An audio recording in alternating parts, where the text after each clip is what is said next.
This is the iPhone 5, released back in 2012. If we compare it with the iPhone 15 Pro Max, for example, we can clearly see how much technology has evolved over these 12 years. I purchased this unit a few years ago, and surprisingly, it still powers on. However, the real question is whether it remains functional and usable after all these years. That's exactly what we're going to explore in this video. The first thing that I noticed was the size and weight. The iPhone 5 is small and light, and it feels tiny compared to the 6.7-inch iPhones. It is also fascinating that even in 2012 Apple was using premium materials on their devices.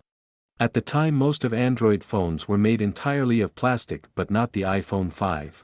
This phone has aluminum frames just like the new non-Pro iPhones, and its back is made of glass on top and bottom with aluminum on the middle. Honestly, it still feels premium, but it gets lost in my hand. This unit is used and it has some marks, but considering this is a 12-year-old iPhone, I am happy with its condition.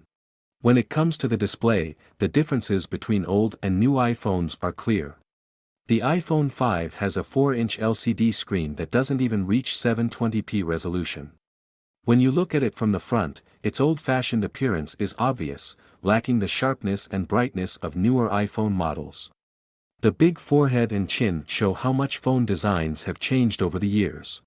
Even in 2012, the iPhone 5's display wasn't that great, but Apple kept using similar technology in their phones until 2022.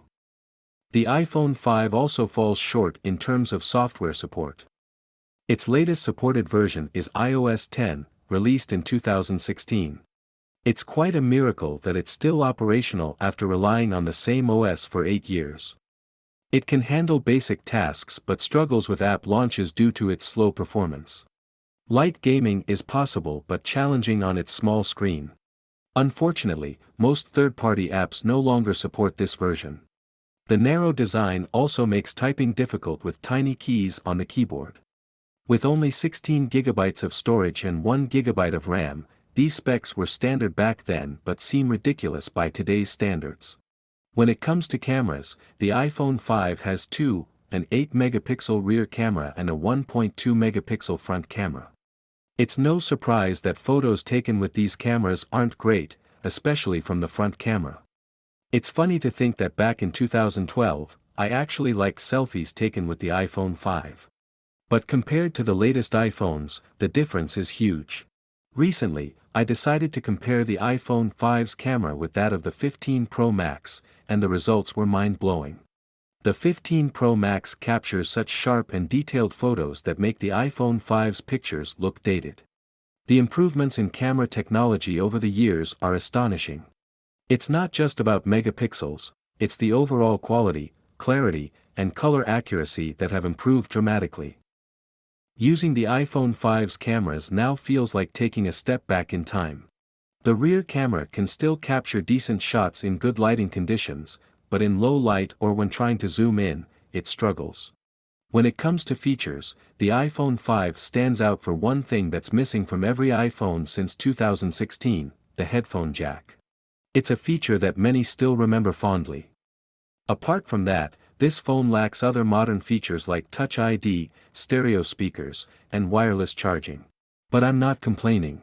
These features have been added over the years and have become standard on newer iPhones, making them more convenient and advanced. When I first got this phone, I was certain the battery life would be a problem, and I was right. The iPhone 5 barely lasts an hour or two, even with minimal use.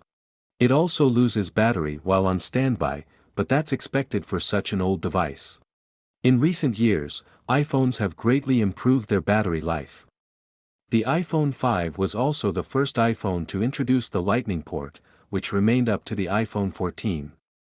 So, what are my thoughts for the iPhone 5, and is it still usable in 2024?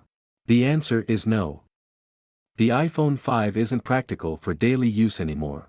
While it's nice to hold and reflect on its place in phone history, its battery life has degraded significantly, making it unreliable even for basic tasks.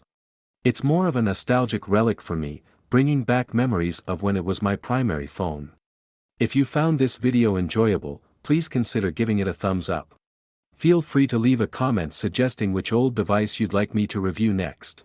Thank you for watching, and stay tuned for more content like this in the future.